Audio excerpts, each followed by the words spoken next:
across Asia. And we've been actively and been early contributors in Malaysia, Hong Kong, Pakistan, and growing into over 10 countries. Along the way, we've helped make unicorns and bolstered ecosystems. Since 2018, we've distilled into reports working closely with governments, startups, investors, and founders, both regionally and locally. This collaborative effort aligns with the Innovative Startup Act, which I'm a big fan of, especially the acronym ISA. Signifies one or together. So we have to do this together. This act is driving meaningful progress to bring the ecosystem together under a shared vision.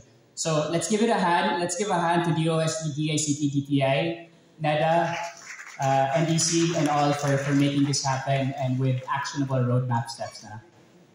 Okay, this is why you guys are here. The Philippines continues to be well positioned for growth, driven by demographic and behavioral advantages. With the youngest median age and a fast-growing population, we have a unique opportunity to mobilize talent for economic transformation through tech. Okay, this is like the best-selling one the past 2 years. Our fundraising landscape shows that regional investors far outweigh local investors. While this support is critical, we could benefit significantly if more local investors back startups, driving economic growth through employment, impact, and opportunity. This cycle would bring broad benefits to our nation. The validation is right in front of us. Regional investors see a market in the Philippines, but we should lead and take advantage of this opportunity. Ooh, here it is. Here is a recap of the past deal activities for the past 5 years. 2021 was the peak of the ecosystem, with 2022 and 2023 seeing a correction, focusing on survival and measures towards profitability. The big slide. So this year has been remarkable, with funds raised reaching 4 times last year's amount. Much of this growth comes from conglomerate-backed companies at the growth stage. Take note. However, we also see early-stage rounds increasing, a promising sign that more startups are founding and or coming to the Philippines. Yet, it's crucial to bolster early-stage deals and independent startups to sustain this momentum. So the government has made impressive progress in developing the ecosystem, especially in regional areas. Imagine a unicorn emerging from Sulu, Cebu, or Batanes. Technology gives us this opportunity to expand innovation beyond traditional hubs. With our Iron Triangle, a framework of talent, capital, and infrastructure through fintech, logistics, and e-commerce, more industries are being pulled into the ecosystem. This includes vital sectors like agriculture and the circular economy, both especially relevant given our country's vulnerability to climate change. Typhoon alarms have been popping up the past few days, and this shift will help us build a more resilient and diverse tech ecosystem. Okay, going back, next year you're gonna hear this more prominently, the term intelligent age. Davos is gonna talk about it, the world will talk about it. What are we doing in the intelligent age? Our journey in 2023 and 2024 brought massive shifts in the regional tech landscape. Last year, we had a clear vision of how we could catch up, but 2024 brought unexpected changes. It's no longer about building startups anymore. It's about creating a future-proof hub for the intelligent age. So now the question is, how do we catch up?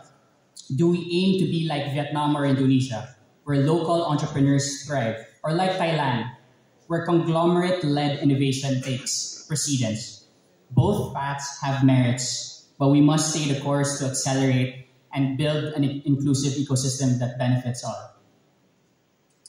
So let's explore best practices from our ASEAN neighbors. Countries like Singapore, Malaysia, and Indonesia have effective strategies, policies. We're doing this work so that we can actually accelerate that. So our door is open for the rest of ISA, and if you need to call me at 1 a.m., I will answer. Para sa bayan. So Singapore's progressive tax policies attract startups to partial and full tax exemptions for early-stage businesses. Imagine if the Philippines adopted similar incentives. How many new ventures could flourish?